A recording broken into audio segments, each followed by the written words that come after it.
Karnataka media news ನೊಂದವರ ಧ್ವನಿಗಾಗಿ, ಭ್ರಷ್ಟಾಚಾರದ ವಿರುದ್ಧವಾಗಿ ಸದಾ ಸಿದ್ಧ 24x7. ಸರ್ ದಯಾನಂದ್ ಹರ್ತಿಕೋಟೆ ಅಂತೇಳಿ.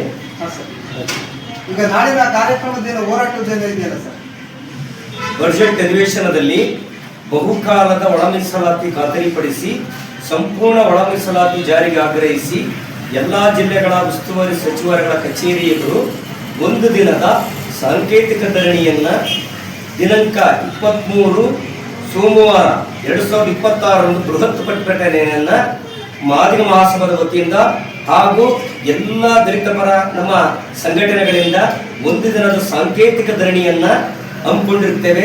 ಈ ಸಾಂಕೇತಿಕ ಧರಣಿಯಲ್ಲಿ ನಮ್ಮ ಹಿರಿಯೂರು ತಾಲೂಕಿನ ಎಲ್ಲ ನನ್ನ ಮಾದಿಗ ಬಂಧುಗಳು ಹಾಗೂ ನನ್ನ ಸಹೋದರಿಯರು ಅತಿ ಹೆಚ್ಚಿನ ಸಂಖ್ಯೆಯಲ್ಲಿ ಈ ಒಂದು ಒಳ ಮೀಸಲಾತಿ ಹೋರಾಟಕ್ಕಾಗಿ ಅತಿ ಹೆಚ್ಚಿನ ಸಂಖ್ಯೆಯಲ್ಲಿ ಭಾಗವಹಿಸಿ ಈ ಒಂದು ಕಾರ್ಯಕ್ರಮವನ್ನ ನಮ್ಮ ಒಂದು ದಿನದ ಸಾಂಕೇತಿಕ ಧರಣಿಯನ್ನ ಯಶಸ್ವಿಗೊಳಿಸಬೇಕೆಂದು ತಮ್ಮಲ್ಲಿ ಹಿರಿಯೂರು ತಾಲೂಕಿನ ಎಲ್ಲ ಮಾದಿಗ ಬಂಧುಗಳಲ್ಲಿ ನಮ್ಮ ಮಾದಿಗ ಸಭಾವತಿಯಿಂದ ಮತ್ತೊಮ್ಮೆ ಮನವಿ ಮಾಡಿಕೊಳ್ತೇನೆ.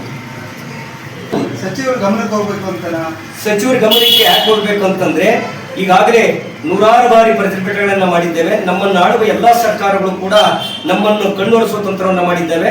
ಹಾಗಾಗಿ ಈಗ ಬಂದಿರತಕ್ಕಂಥ ಕಾಂಗ್ರೆಸ್ಸಿನ ಸರ್ಕಾರ, ಸಿದ್ದರಾಮಯ್ಯ ಅವರ ಸರ್ಕಾರ ಈಗಾಗಲೇ ಒಳ ಮೀಸಲಾತಿ ಜಾರಿಯನ್ನ ಮಾಡಿದ್ದಾರೆ. ನನ್ನ ಸಹೋದರರು ಕೂಡ ಅದನ್ನು ಸ್ವಲ್ಪ ಕೆಲವು ವಿಚಾರದಲ್ಲಿ ಖಂಡಿಸ್ತಾ ಇದ್ದಾರೆ. ನನ್ನ ಸಹೋದರರಿಗೂ ಕೂಡ ಪಾಲು ಹೋಗಿದೆ.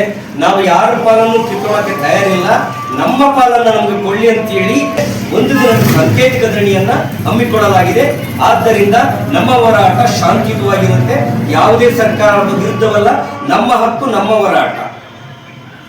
ಕೋರ್ಪುಟೆ ಜೀವೇಶ್ ಅಂತ ಹೇಳಿ ಜನಸಂಘ ಸಮಿತಿ ಅಂಬೇಡ್ಕರ್ ವಾದ ವಿಭಾಗೀಯ ಸಂಘಟನಾ ಸಂಚಾಲಕನಾಗಿ ವರ್ಕ್ ಮಾಡ್ತಾ ಇದ್ವಿ. ಏನು ನಾಳೆ ನಡೀತಕ್ಕಂಥ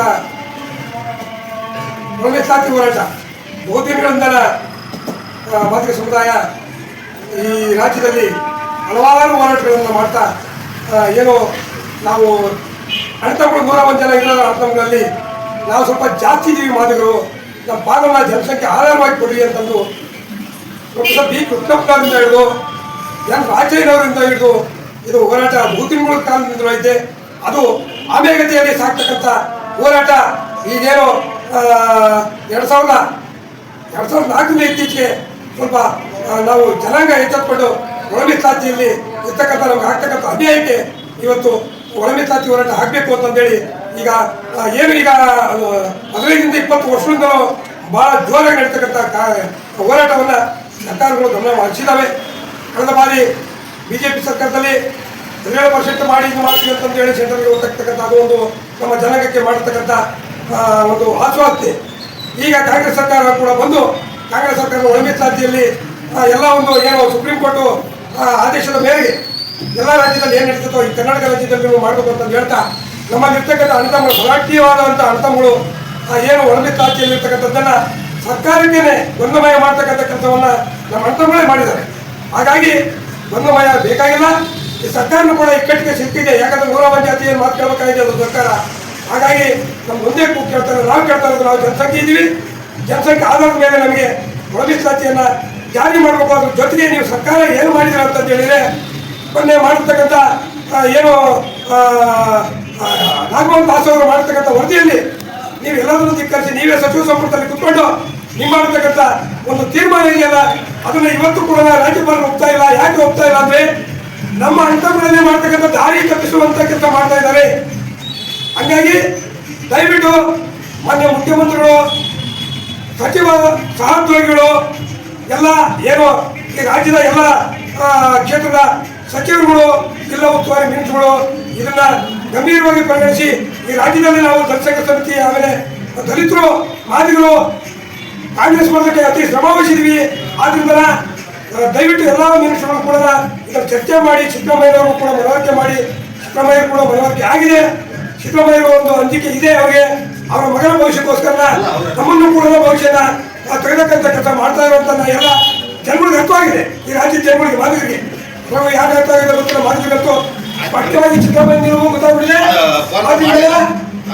ಜಿಲ್ಲಾ ಉಸ್ತುವಾರಿ ಮಂತ್ರಿಗಳು ಇದನ್ನ ಸಿದ್ದರಾಮಯ್ಯಗೆ ಮನವರಿಕೆ ಮಾಡಿ ನಾವು ಆಗಿರ್ತಕ್ಕಂಥ ರಾಜ್ಯದಲ್ಲಿರ್ತಕ್ಕಂಥ ಮಾದಿಗರಿಗೆ ಬಹುಸಂಖ್ಯಾತರಿರ್ತಕ್ಕಂಥ ಮಾದಿಗರಿಗೆ ನ್ಯಾಯ ಕೊಡಿಸ್ಬೇಕು ಅನ್ನೋ ನಿಟ್ಟಿನಲ್ಲಿ ಎಲ್ಲ ಮಂತ್ರಿಗಳು ಇದ್ರು ಕೂಡ ಅದನ್ನ ಸಾಬೀತು ಮಾಡಿದಾಗ ರಾಜ್ಯಪಾಲರ ಅಂಕಿತ ಹಾಕಿಯೇ ಈ ರಾಜ್ಯದ ಮಾದಿಗರಿಗೆ ಉಸಿರಾಟವನ್ನು ಹಾಕ್ತದೆ ಮತ್ತೆ ಉಸಿರು ಬಿಡ್ತಾರೆ, ಬಹಳ ನೆಮ್ಮದಿಯಿಂದ ಇರ್ತಾರೆ ಅಂತ ಹೇಳ್ತಾ ನಾನು ಸಂಘಟನೆ ಪರವಾಗಿ ನಾಳೆ ನಡೀತಕ್ಕಂಥ ಎಲ್ಲ ಸಚಿವರುಗಳ ಮಂತ್ರಿಗಳ ಮನೆ ಕಚೇರಿ ಎದುರು ಧರಣಿ ಸತ್ಯಾಗ್ರಹವನ್ನು ಮಾಡ್ತೀವಿ. ಮಂತ್ರಿಗಳು ಬರೋವರೆಗೂ ಮಂತ್ರಿ ಕಚೇರಿ ಮುಂದೆ ಧರಣಿಯನ್ನು ಮಾಡ್ತಕ್ಕಂಥದ್ದು ಸತ್ಯಾಂಶ ಇರ್ತದೆ.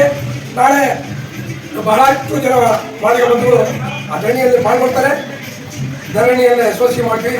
ಸರ್ಕಾರ ಎಚ್ಚರಿಕೊಂಡು ನಮಗೆ ಏನು ಈ ಮಾದಿಗರ ಒಂದು ಮನವಿಯನ್ನು ನಾವು ಮನವಿ ಕೊಡ್ತೀವಿ. ಆ ಮನವಿಯನ್ನು ಸಾಹೇಬರು ತಗೊಂಡು ಮಾನ್ಯ ಮುಖ್ಯಮಂತ್ರಿಯವರಿಗೆ ರವಾನಿಸಿ ಸರ್ಕಾರಕ್ಕೆ ನಾವೊಂದು ಏನು ಈ ರಾಜ್ಯದ CM ಮತ್ತು DCMಗಳು ಎಲ್ಲ ಸೇರಿ ರಾಜ್ಯದ ರಾಜ್ಯಪಾಲರಿಗೆ ಮನವರಿಕೆ ಮಾಡಿ ಅದನ್ನ ಒಂದು ಹಕ್ಕೊತ್ತಾಯವನ್ನು ನಾವು ಕೇಳ್ತಾ ಇರ್ತಕ್ಕಂಥದ್ದು ನಿಜ ಇದೆ ಅಂತ ಹೇಳಿ ಮಾಡ್ಕೊಳ್ಬೇಕು ಅಂತಂದೇಳಿ ನಾನು ಈ ಮೂಲಕ ತಮ್ಮಲ್ಲಿ ಮನವಿ ಮಾಡ್ಕೊಳ್ತಾ ಇದ್ದೀನಿ. ಜೈ ಭೀಮ್, ಜೈ ಅಂಬೇಡ್ಕರ್.